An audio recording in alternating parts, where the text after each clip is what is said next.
Hola, buenos días, tardes o noches, profesor. Soy Gómez López Romeo del grupo 1MM9 y mi tema trata o es de la historia de los relojes. Bueno, para empezar, tenemos que definir el concepto de tiempo. Hay muchas definiciones, pero una de las definiciones que más me gusta es que el tiempo es aquel que nos ayuda a describir sucesos o acontecimientos que han ocurrido en nuestro entorno o en varios lados. Que se me hace una buena definición, ya que realmente lo ocupamos para eso, para describir cosas que han pasado o sucesos que pasaran o que ocurrieron, pero con exactitud. Pero ¿cómo se va de la mano con el reloj? Bueno, para eso tenemos que irnos miles de años en el pasado, precisamente en Inglaterra, por el sur de Inglaterra. Ahí se encuentran algo llamado monumentos de Strange, que son, que mucha gente los conoce, que son monumentos, construcciones de los humanos de Inglaterra del Sur, que son monumentos que con ayuda del sol al ponerse generan una sombra. Y los monumentos, bueno, que el sol genera una sombra con los monumentos, y con la sombra podrían saber los solsticios de verano e invierno.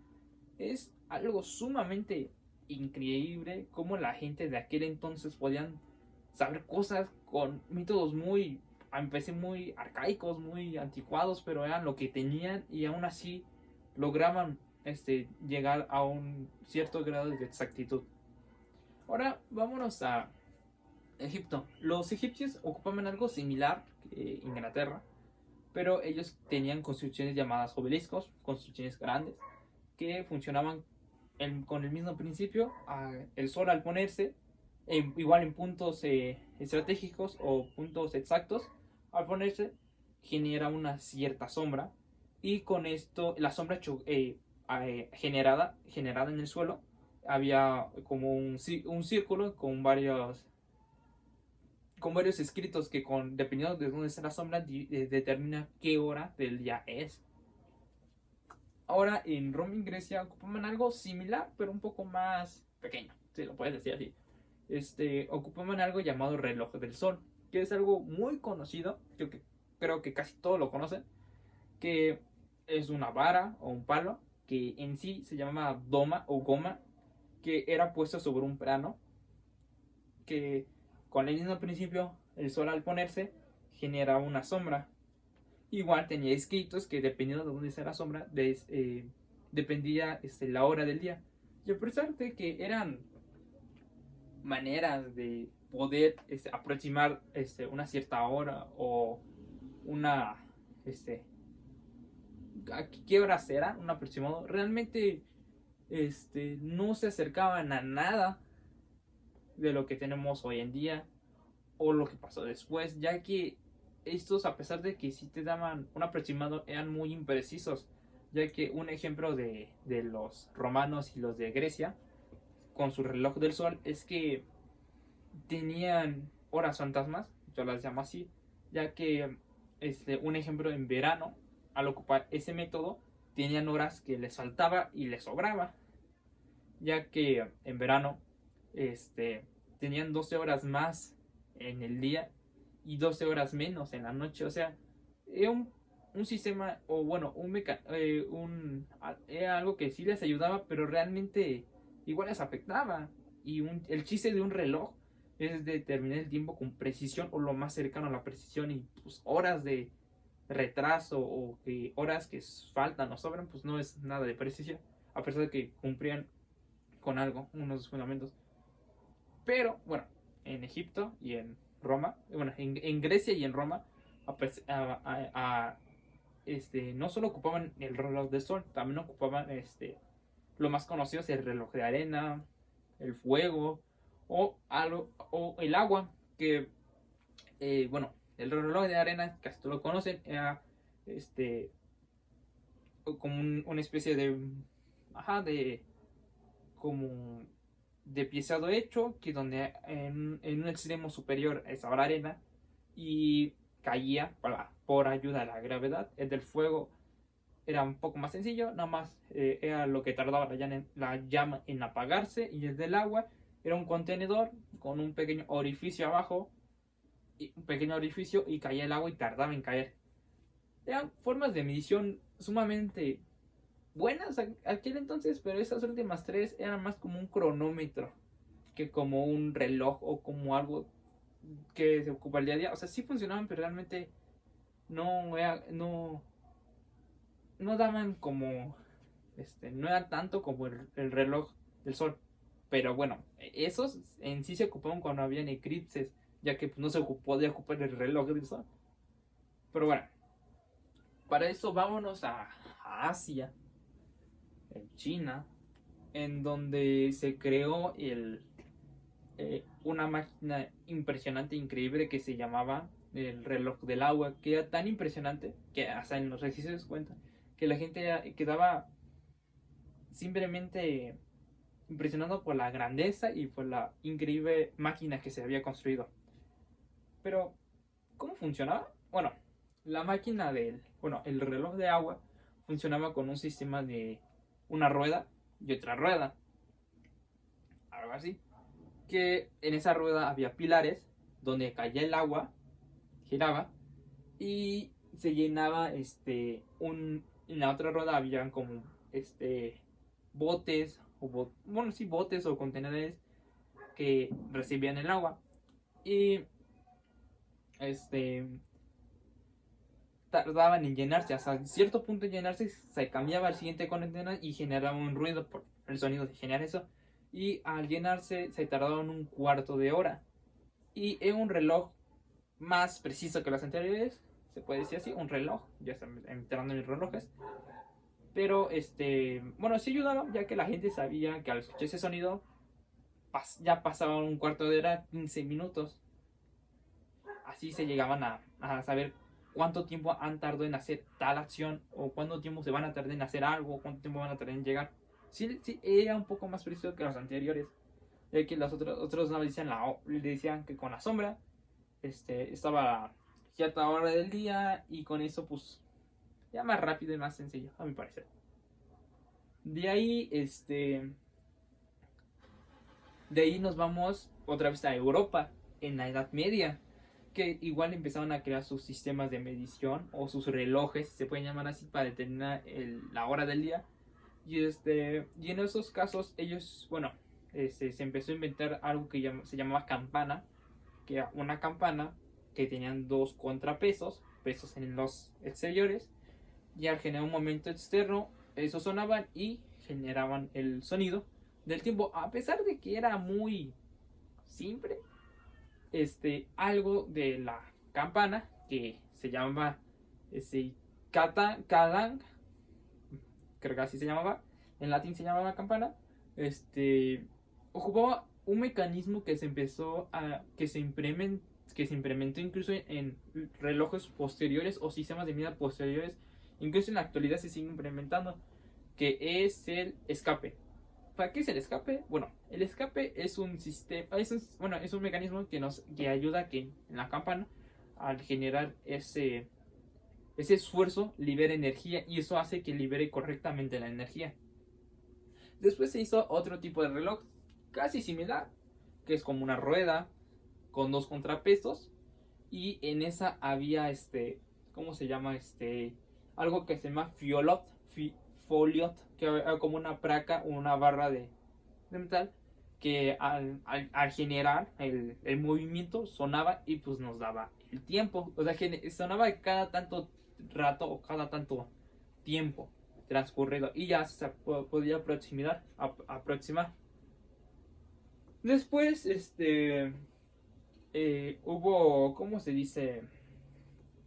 Hubo un reloj en Suiza en 1540 que... bueno, sobre el foliot, era un reloj de Suiza de 1540 en el cual generaba atrás hacia adelante y con eso generaba un sonido. Posteriormente, eso se me hace sumamente interesante.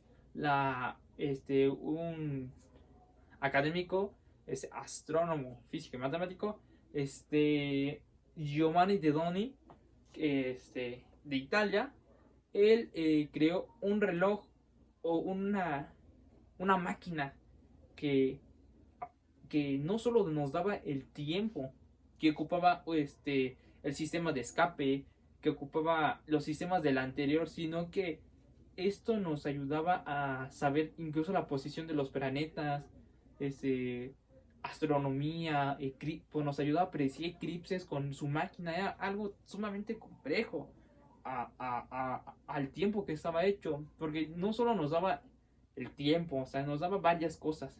Y es un descubrimiento sumamente grandioso, a pesar de que hay manuscritos que se construyó, no se encontró o no habían construcciones de ella, pero sí habían escritos que se construyeron después y sí funcionaba la máquina. Obviamente, obviamente no era preciso por su tiempo, pero realmente sí nos daba más información del tiempo, de los astros, de varias cosas. De aquí,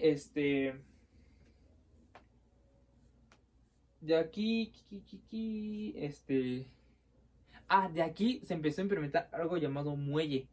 Que el muelle nos ayudaba para. Era como un sistema que en los relojes tardaba en generarse. Y esto nos ayudaba para.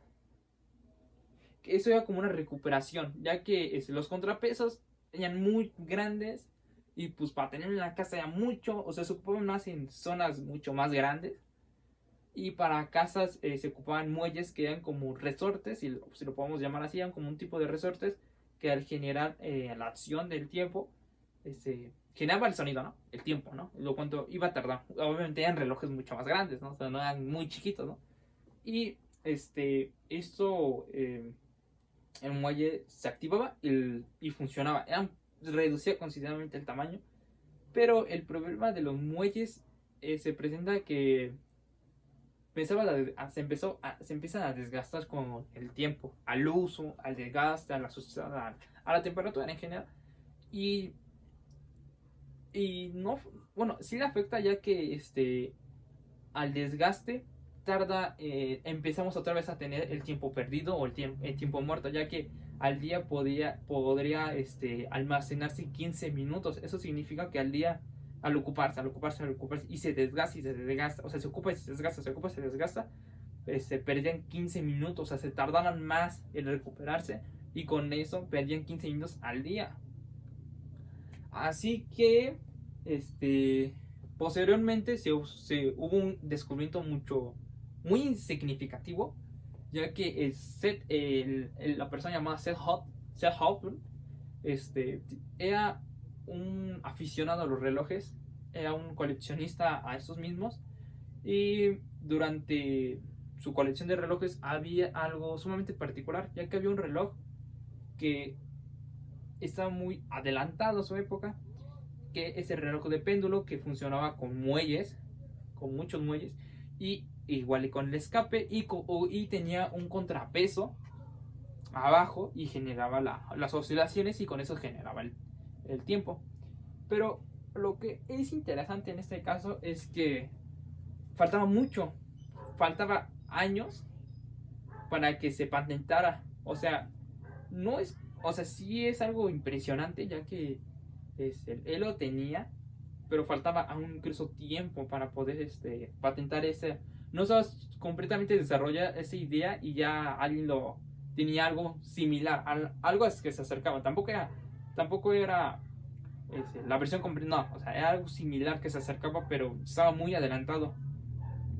Posteriormente, ya cuando se empezó después de los años, la primera persona que patentó la idea o que patentó o que creó los relojes de péndulo fue la persona Holland, el holandés Christian Hunks en 1657. Fue la primera persona en patentar el reloj de péndulo, pero no fue la primera en hacerlo. La primera en hacerlo fue un relojero de Holanda, igual que él, que fue Simon Caster, que fue la primera persona en hacerlo. Y eran relojes que realmente sí cumplían con su funcionalidad. Incluso en casas ya tenían esos tipos de relojes con el péndulo. pero había un pequeño problema, ya que a pesar de que eran muy buenos, no en todos los casos se podían aplicar. Y uno de los problemas que más sobresaltó en esos tiempos fueron en los buques. ¿Cómo que en los buques? Bueno, en los buques, para transportar mercancía o cosas, ocupaban saber la hora, para ver cuánto tardaban en llegar, cuánto tardaban en seguir, porque no habían aún comunicaciones tan... No habían tantas comunicaciones, o sea, no. Y se guiaban mediante los relojes. Pero si ocupabas un reloj de péndulo en un buque, y por la marea, por el agua, y por contaminantes de la intemperie o de la temperatura, se malgastaban, no funcionaban, o por el agua, como oscilaban los péndulos, por el movimiento del agua, pues no oscilaba bien, o sea, no funcionaban, eran relojes que para tanto no se pueden ocupar en buques. Y fue un problema que incluso el mismo gobierno británico propuso, bueno, dio una recompensa de 20,000 libras a aquel persona que podía solucionar esos problemas, ya que ocupaban saber, porque los marineros o la gente en los buques podrían saber la latitud, porque para saber cuánto tiempo te vas a tardar o cuánto tiempo vas a llegar en tal lado, se ocupa la latitud y la longitud. Y la latitud la podían sacar sabiendo bueno, yéndose por las estrellas o por el sol. Pero la longitud era mucho más complejo. Sí se podía sacar, pero era muy complejo. Y pues ocupaban un mecanismo que les ayudara a saber la hora sin ser afectado por las condiciones externas y que funcionara correctamente. Así que ahí entra John Harrison y con ayuda de Red Edmund Hale tardó 9 años en generar el reloj llamado H1. Este tipo de relojes fue muy revolucionario en aquel entonces, ya que el reloj del péndulo le podría afectar factores externos como internos, y el reloj el reloj H1 era más resistente e incluso podría funcionar con los buques.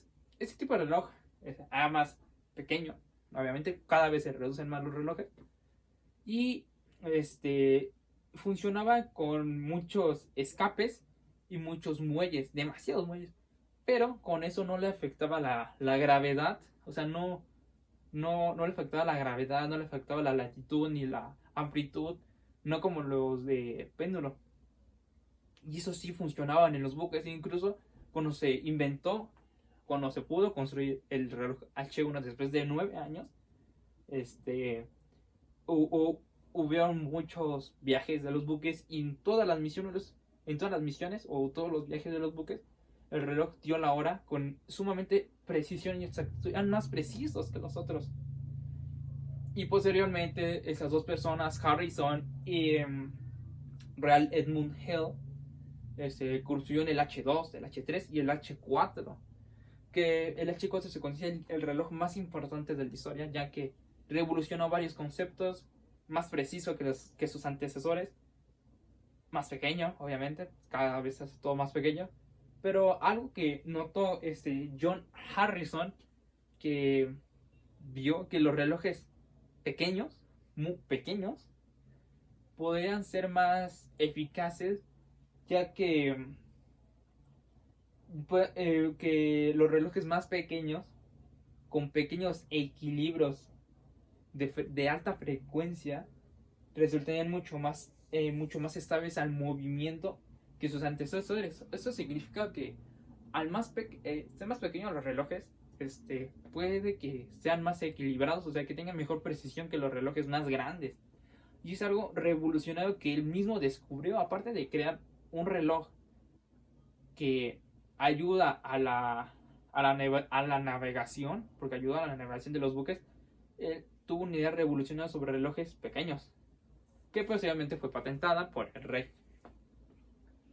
Pero no fue hasta 1930 que se empezaron a hacer los relojes espirales, relojes pequeños.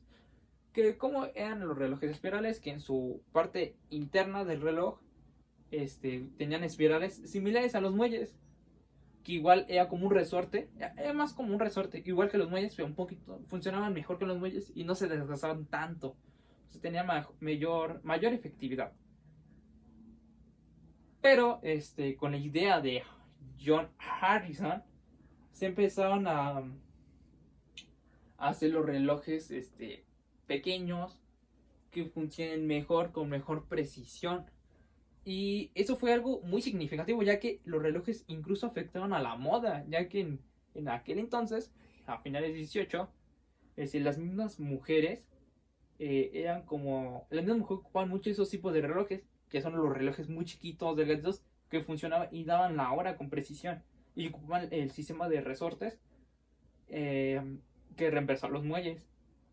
Pero no fue hasta la Segunda Guerra Mundial que los hombres empezaron a ocupar más los relojes, que varias empresas se hicieron muy, muy adineradas por los relojes dárselos a los soldados, que fue un avance significativo, ya que fue un gran salto, ya que constantemente había como, ¿cómo se puede decir? Vender tu producto, que tu producto sea mejor que los anteriores, que lo que yo te estoy vendiendo es mejor que la otra parte. Y empezaron a evolucionar, bueno, no evolucionar, sí, empezaron a tener muchas mejoras en esos relojes.